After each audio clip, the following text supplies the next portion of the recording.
今回はマスターグレードガンダムビダールを金属感マシマシで全塗装していきます。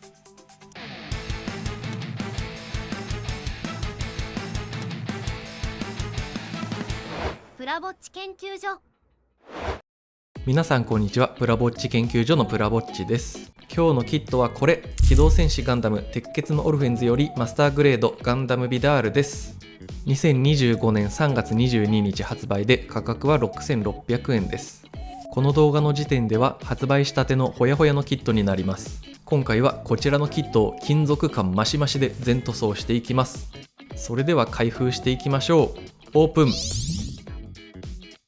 前回の動画で素組みは完了しております。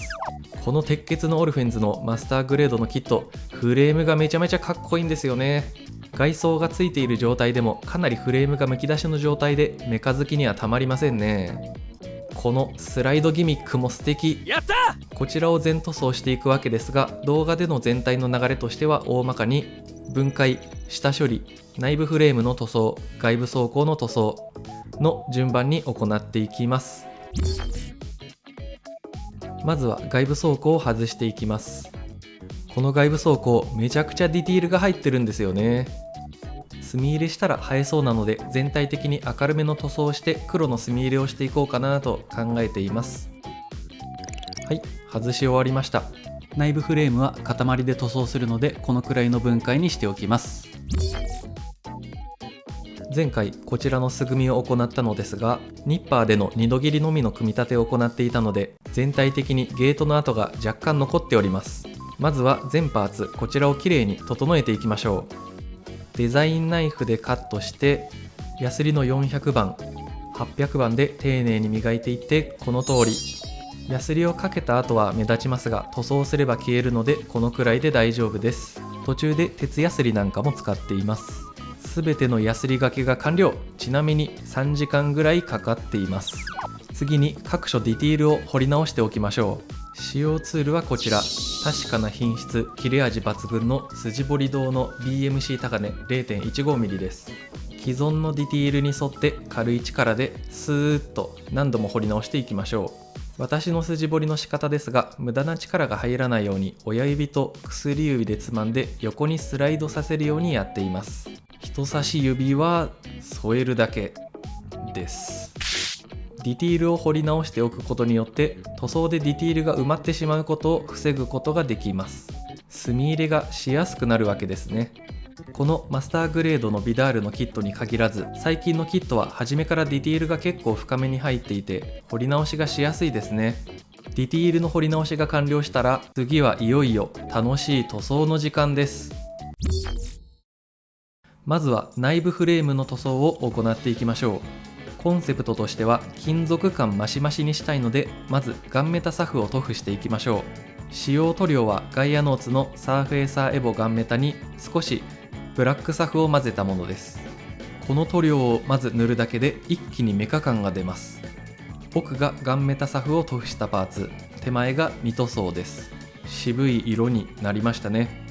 はい、ガンメタ塗装完了です。やった！武器や一部パーツもガンメタに仕上げました。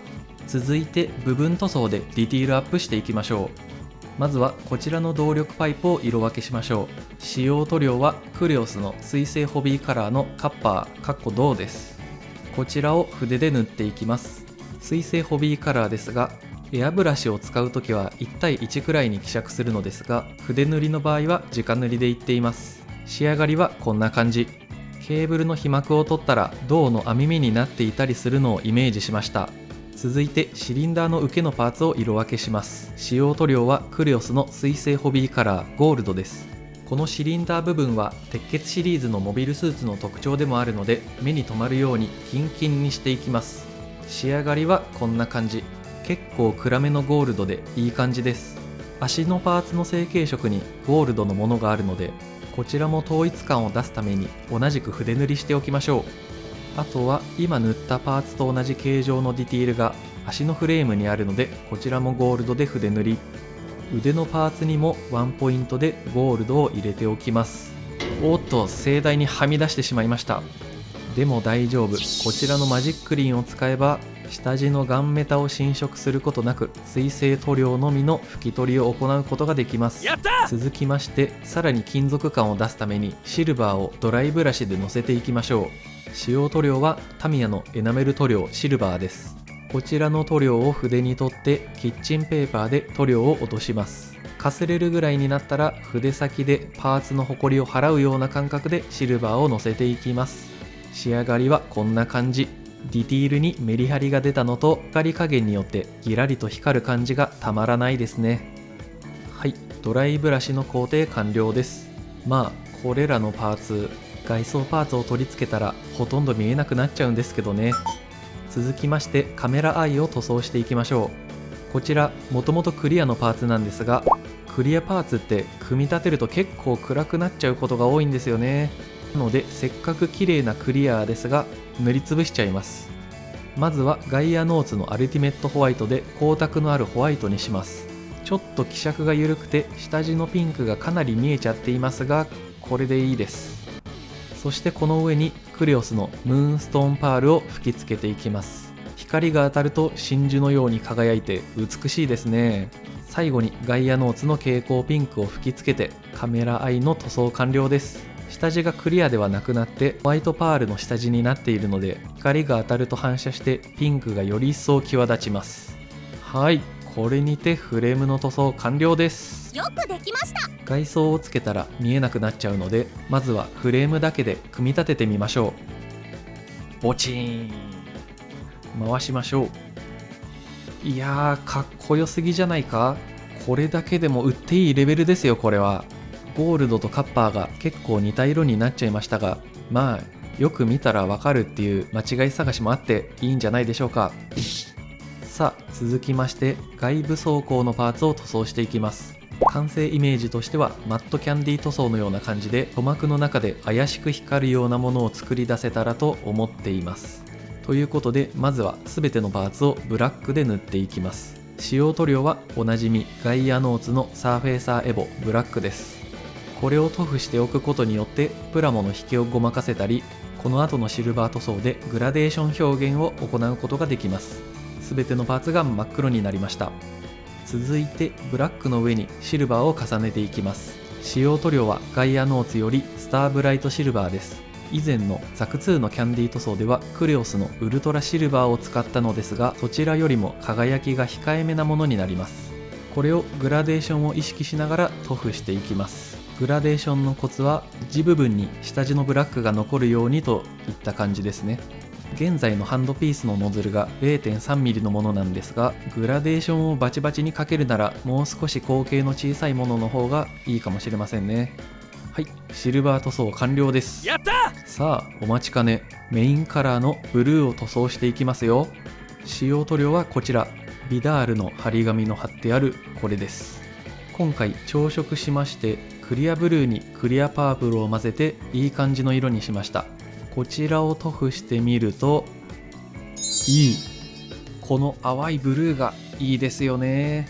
この色を作るのに2時間ぐらい四苦八苦しておりました。はい、ブルーのパーツを全部塗装しました。意外とブルーのパーツって全体のパーツ数から言うと少ないんですよね。続いてホワイトの外装パーツを塗装します。こちらもブラックサフを塗布した上にシルバーを塗装します。そしてホワイトなのでクリアホワイトを塗装していきましょう。あれ、なんか青っぽくなっちゃいましたね。そうなんですよ、このクリアホワイトなぜか青っぽいんですよね。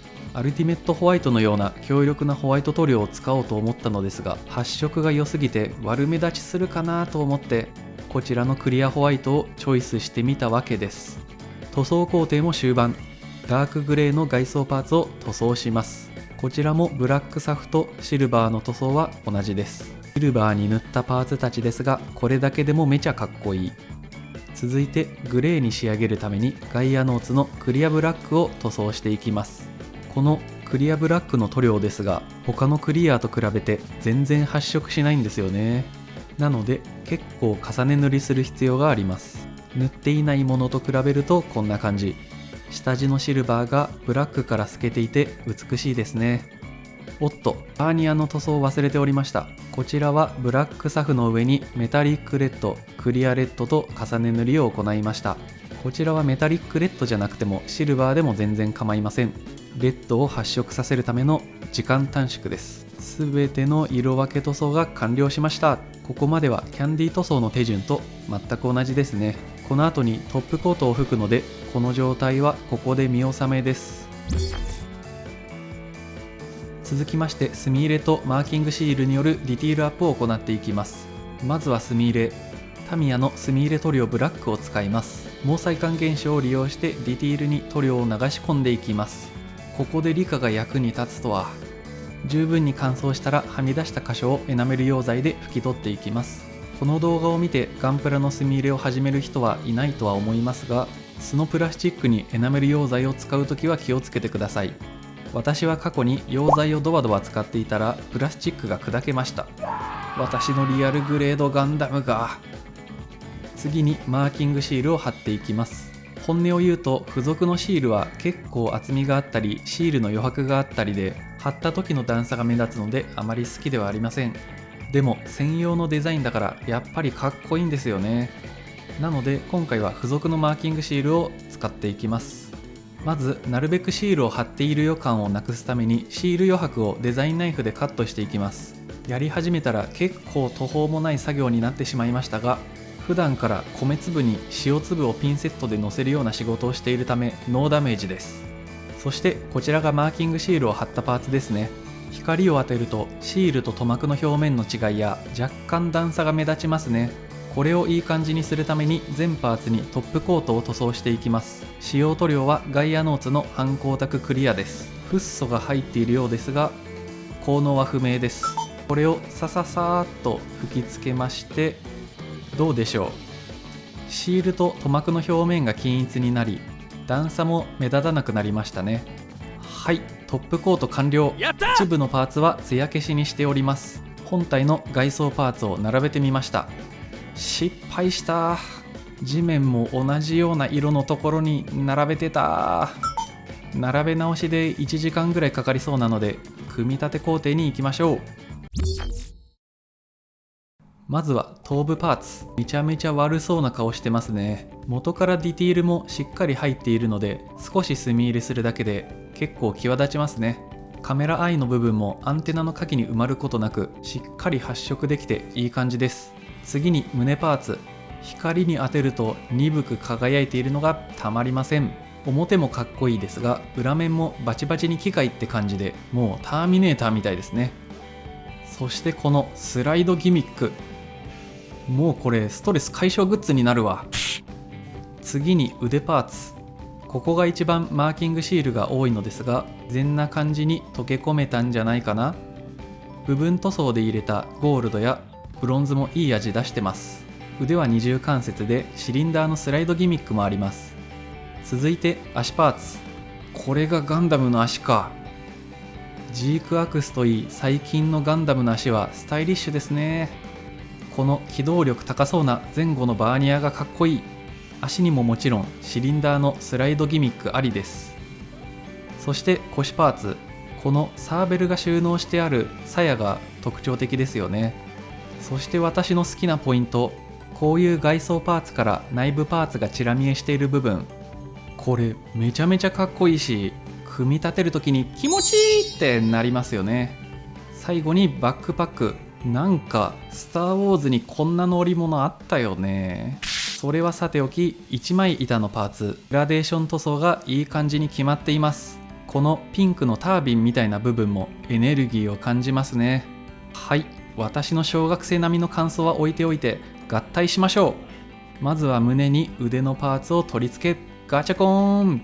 頭部を取り付けボチーン。腰パーツに足を取り付けガショーン。上半身と下半身をドッキングボチーン。バックパックを取り付けてマスターグレードガンダムビダール全塗装の完成です。プラぼっち研究所。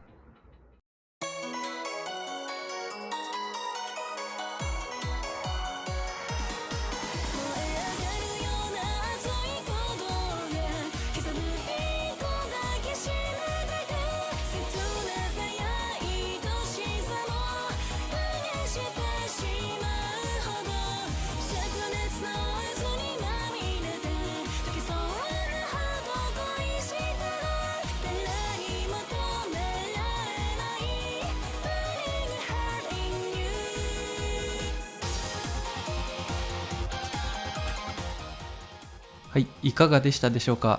塗装前のキットと並べてみましょう。左がビフォー、右がアフターです。後ろの背景は突貫工事で新しくなっちゃったのですが、照明はどちらも iPhone のライトを横から当てているだけです。金属感がマシマシになって光を反射しているのがわかります。特にキットの改造はしていないのですが、ディティールが際立っていますね。グラデーション塗装もうまくできたと思います。それではこの動画が良かった、次の作品も見てみたいと思った方はチャンネル登録と高評価ボタンもお願いいたします。皆様のおすすめに出てきやすくなり、私の励みにもなります。最後までご視聴ありがとうございました。プラぼっち研究所よりお届けいたしました。